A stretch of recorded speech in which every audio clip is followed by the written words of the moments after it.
Now I request Dr. Manik Tembeji.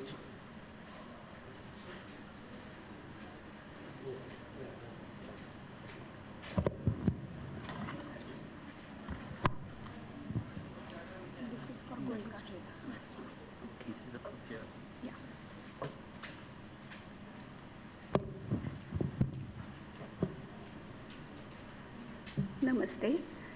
My topic for presentation is Siddhanta Shiromani, a continual guide for school mathematics education.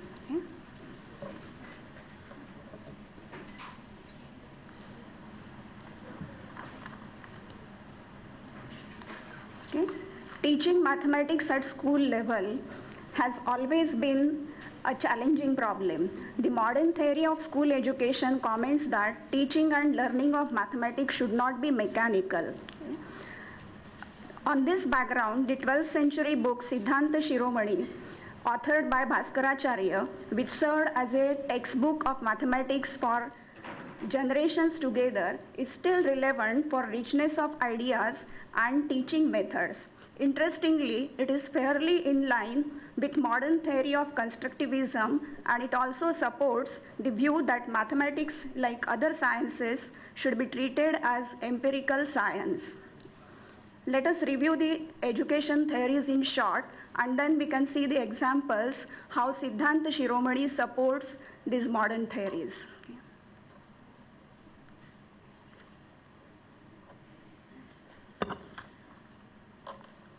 It is clear that traditional sender-receiver model, where teacher sends mathematical contents to students who merely receive, store, and act mechanically on those, is no longer acceptable. Encouraging students to assimilate knowledge by constructing the concepts through their own exploration and to assist them in learning by doing is considered as major strategies in maths education. Accordingly, systematic interplay of students, teacher, and mathematics is expected to be enacted in modern classroom.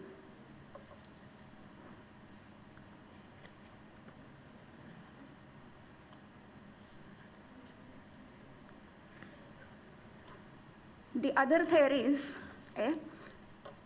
are like this: history-based education. If we can start the session with some story from history of mathematics or from the biographies of mathematicians, then it increases the curiosity of the student to know the concept which we are going to start. Moreover, the biographies of the mathematician inspires the young minds.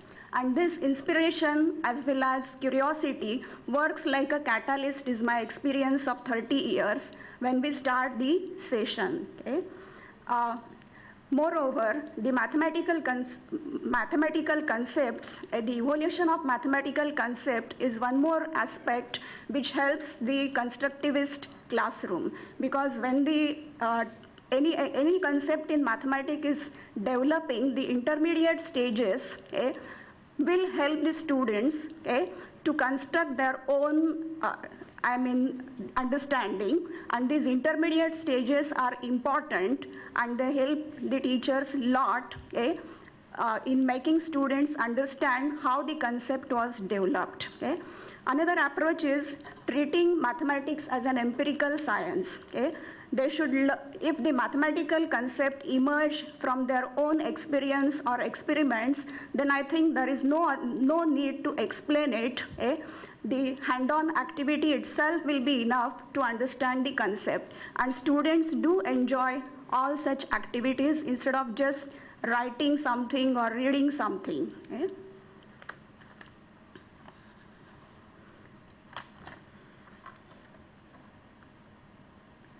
Now, although all these theories of education are attractive, the real question or the key question is how exactly to implement these theories while explaining a particular topic from mathematics. That is the real key question. And I think when I was reading Siddhanta Shiromani, especially the first two parts, that is Lilavati and Bijaganit, I could find so many places which are very interesting and which we can use while teaching for high school students. The mensuration formulas for finding area of a circle or surface of a sphere or volume of a sphere, we all know that they require the concept of limit and integration from calculus. And school level mathematics is in fact a pre-calculus level, so we cannot give the theoretical proofs to the students. So usually what we do is we make them accept the formula without any derivation or any explanation given to them. And I feel in that case, Bhaskara's approach or Bhaskara's methods, which are not using calculus explicitly, will be useful. Okay? For finding the area of a circle, what he does is he divides the circle into many sectors of equal sizes, and then each sector of the circle looks like almost like a triangle. Although one side of that triangle is an arc, since it is too small, it looks like a straight chord, and obviously the area of the circle will be nothing but sum of all these triangle-like sectors, and that triangle which we consider will have the height equal to radius, and sum of all the bases will be nothing but the circumference of the circle, which gives the formula pi r square for finding the area. And the beauty of this argument is Bhaskaracharya has used this argument not just for finding the area of a circle, but in third chapter of Goladhyay, which is called as Bhuvanakosh, he has used this same argument for answering a question of great importance from the history of mathematics, and that is, although the Earth is spherical in shape, why we feel it is flat? Why don't we experience the curvature? And what he said is, when the sector of a circle is too small, the arc looks like a straight chord. Exactly like that, when we are standing on one place on a Earth, the area which we can see is very small comparative to the total surface of the Earth, and hence we feel it is flat. We can't feel the curvature. So if we can tell this argument to students, I think the formula for area of a circle and the argument will become more meaningful, and all the students can appreciate the beauty of it. Then next is the surface area of a sphere. The problems in Lilavati are always asking if a ball, kanduka, is covered with a jal, that is net, then the area of the net will be same as the surface area of a sphere, which suggests a hand-on activity. And in fact, the book Lilavati, translated by Naha Phadke, he says that those were the methods prevailing in those days. And what he has suggested is we can take a cylindrical vessel whose diameter is same as the diameter of the sphere or the ball, and the height is also same as diameter. Then we can cover the surface of the cylinder with a net. Obviously, we will require a net whose dimensions are 2 pi r into 2r, that is 4 pi r square. And with the same net, we can cover the ball, and we can check that it will be exactly get covered with the same piece. That is the method. Now, in fact, covering the surface, curved surface with a flat cloth may be a little bit difficult. So I think in the booklet which is given to the Central Board schools, they have replaced the cloth with a rope with which you can cover the ball as well as the cylinder, and verify that we require the same length for the rope to cover both the surfaces, saying that the area of a sphere, surface area of a sphere is also same as 4 pi r square. Then next is volume of a sphere. So once again, there is one interesting experiment which can be performed to find the volume of a sphere. It says that we can have a clay ball and a cylindrical vessel, both having the same diameter, and the height of the cylinder should be once again 2r, same as the diameter. Then that clay ball can be put inside the cylindrical vessel and we can press it so that the upper level of the clay becomes horizontal, perfectly horizontal, and then we can measure the empty portion, the height of the empty portion, which is 1/3 of the total height, and that means the volume of the sphere will be 2/3 the volume of the cylinder, and which gives us the formula that 4 pi r cube is the volume of the sphere. Now, of course, these methods are not theoretical methods, okay? So we cannot accept them mathematically, but they can become a nice hand-on activity for MATLAB sessions, and which supports the view of the education is that math should be treated as an empirical science. What is the height of the empty part? Empty part when you press it, not like this. It's a clay ball, so you will press the clay, and when the upper part is horizontal, that time you will measure the empty portion, and that is 1/3 of the total height. Okay. Then coming to geometry, today morning also we saw this figure. Bhaskaracharya has given two methods for the proof of Pythagoras theorem.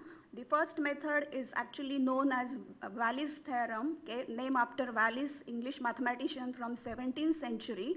I'm more interested in the second proof, in which we have 4 right-angled triangles with the sides A, B, and C hypotenuse, which are arranged around a square whose length is B minus A.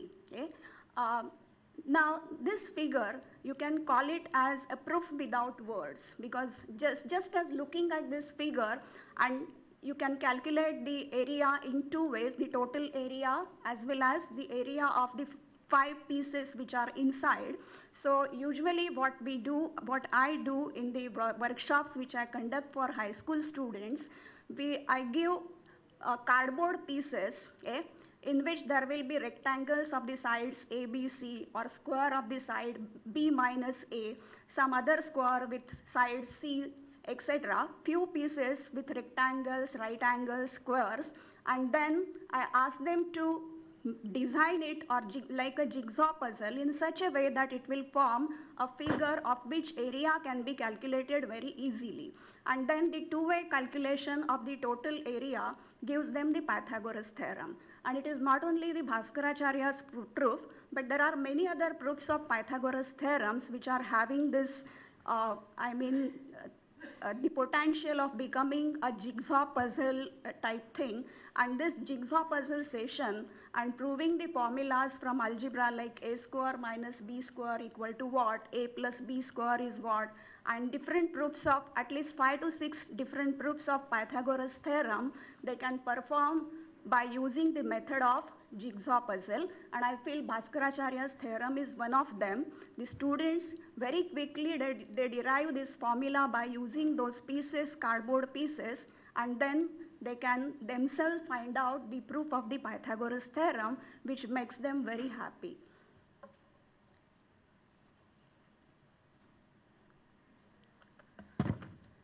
Now, in the morning session, we have seen different instruments which are described in Yantradhyaya by Bhaskaracharya. Now, of course, those instruments are no longer in use for astronomical experiments, because in today's age, we have advanced methods and machinery available for accurate measurements. But I feel few of the instruments are still useful, and if you make a little modification, we can use it for mathematics lab at school level. And one of the instrument which he has described as the yantra or yashti yantra, which used to be just a straight stick which he was using to find the angle of elevation and depression, using which he used to do the astronomical calculations. I think if we modify it and make it a clinometer, it is called as clinometer, which will have just a tube to which we attach a protractor and a string with a weight. We can use it to calculate the angle of elevation and depression, and with the help of this instrument, the students can calculate the height of tree or height of a tower. And in fact, Bhaskaracharya has given 3 methods. Okay? If you know, if there is nothing between the observer and the tree bark, one method will be used. If there is some obstacle in between and you can see only the top of the tree, there is another method. And if you can see the reflection of a tree which is on the other bank of river, there is third method. And all the 3 methods are very interesting, and students can perform them themselves, and then they will understand the strength of trigonometry, and the lengthy derivations of trigonometry. After that, they will not find it dry and dull.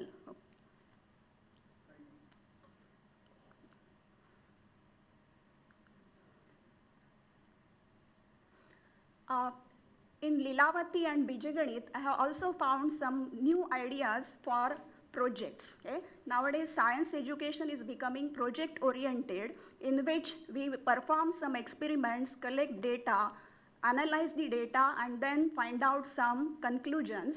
So the problem number 233 from Lilavati gives the formula for finding the height of mound of grain. Okay? It says that for a fine grain, the height is 1/11th part of the circumference. For coarse grain, it is 1/10th part of the circumference, and for beard grain like rice or wheat, it is 1/9th part of the circumference. Now definitely Bhaskaracharya must have given this formula for the convenience of the grain sellers. Now it becomes difficult to find the height by inserting a stick into a mound, because it will disturb the shape of the mound. But we can definitely measure the circumference without disturbing the mound. So by experiments, he must have calculated this length, and this I think the students can also do. They can take grains of different types, make the mound, and then measure the height. I mean, they can transfer it to some cylinder, find the volume, and from the volume they can find the height, and some approximate formula they can derive for different grains. So this can become a beautiful and interesting hands-on activity for the students. Okay? I think this other one I will delete. Then using historical references. Okay? I think there are so many places in Lilavati, in Bijaganit, and in Goladhyay which can be used while teaching. One of the example is Heron's formula. They all learn the Heron's formula when 3 sides of triangles are given, how to calculate the area of a triangle. So this formula can be derived by Brahmagupta's formula for cyclic triangle, and which is given in Lilavati. In fact, if one of the side of the cyclic triangle becomes 0, then the Brahmagupta's formula will get converted to Heron's formula to give the area of a triangle. So we can show this to students, and at the same time we can combine it with the other contributions of Brahmagupta, his biography, etc. Then we can have the problems on Pythagoras theorem like lotus and peacock problems. So it will be very interesting for them to know before 600 years, the students of their own age were solving which kind of problems. Okay? And that time we can also tell them about the legend of Lilavati, about the life of Bhaskaracharya. Okay? Then there are few verses in Lilavati as well as Bijaganit giving the importance of Trairashika, algebra, arithmetic. You can use them as quotes to remember for students. There are many such places. I have just mentioned few of them. Now exercises, we all know there are beautiful exercises in which he has used the nature as well as day-to-day activities. When I read all these problems, I thought of one more project, that is, usually the students, they solve the problems given by teachers or given in the book. So what I tried was, I asked them to construct their own problems on the concepts which they have learned. And to my surprise, some of them really came out with stories, with poetic problems. Some of them related it with scientific applications. And I think this activity right from first standard child to college level child, everyone will enjoy constructing the problems, and the problems which they construct will reflect the life which they are living, and such problems they will find it more useful, and it will also help them to recognize the mathematical patterns hidden in their day-to-day activities as well as in the nature surrounding them.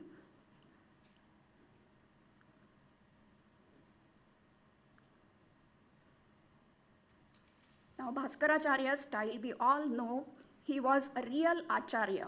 He knew how to please the student, so he addresses them with sweet names. Okay? Sometimes he praises them, sometimes he challenges them, sometimes he gives advice. Okay? So, what he has underlined is, above all the education theories, the most important thing is the teacher-student relationship. And if that relationship is beautiful, then transferring the knowledge becomes very easy. Okay? So I feel even in today's commercial world also, the small world inside the classroom of students and the teachers and mathematics should be full of love and respect for each other, and together teachers and the students, they should be able to walk on the enlightened path of knowledge, and that is what I have learned from Siddhanta Shiromani. I will stop.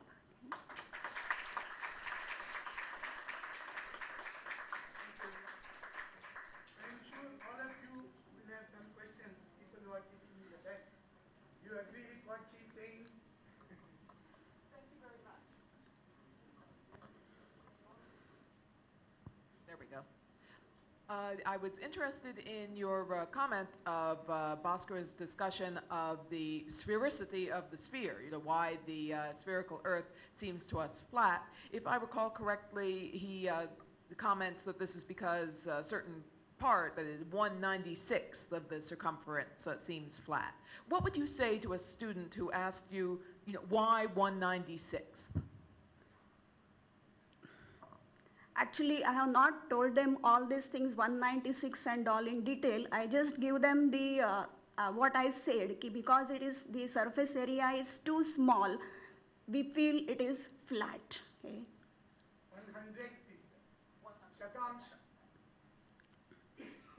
Because the school children are not aware of all this, what exactly Bhaskara has done. They are not aware of it. So only the logical argument, and they get convinced with it.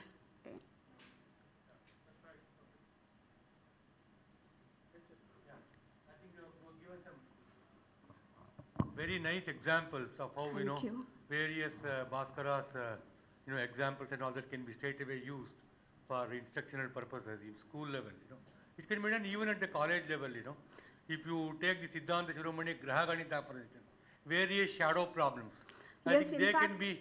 I couldn't complete it. I have written that those shadow problems can be also converted to MATLAB activity. Yeah, very good. Yes, And then few slides which are mentioning the difficult problems from Bijaganita, like challenging problems, because usually it is one topic and on that you will have 30 to 40 problems. Okay? Of course, at a time they can master one method, that is the intention, but to test their insight, we need to have some problems which are combining more than one concepts or even more than one branches of mathematics, geometry, algebra, number theory. And I feel in Bijaganit, you have ample of such examples in the chapters 7, 8, and 9. In fact, in the last verse of the 6th chapter, he says that, so far I have given the problems which were explaining the methods needed to learn algebra, but hereafter I will give a math which will please the experts. And then what we see is the problems on those chapters are definitely in ascending order of complexity, which combines the properties of algebra, number theory, geometry, everything. And of course, all those techniques are known to school children. So, I mean, after mastering the elementary methods, they should also try those problems, and they are beautiful problems. It is not very easy to form such problems which are combining more than one branches. So those problems are also very, very useful for school children. That is what I think. And I can cite one particular example, where Yes. quite a sophisticated discussion maybe in second or third year BSc you can do. Ah, See, for instance, he talks about a situation where the Shanku, R cos Z, is Sama Shanku. When it is in the prime vertical, it is R sin delta by sin phi. So now what happens when its delta is greater than phi? Declination is greater than latitude, acha. So there is no physical solution, but he will extend it, He said it can still be defined nevertheless. You can extend that Shanku beyond the celestial sphere, okay? So it is, something which is, this is commonly used in mathematics also. You are defining something in some domain and you extend it afterwards, Yes. to other domains, So this is extending it to unphysical domain, which is a very important concept in physics, extending some concepts beyond the thing in which, it was defined in the first instance. I mean, Yeah, such thank you. examples are also there. Sure. Okay. Thank you, sir.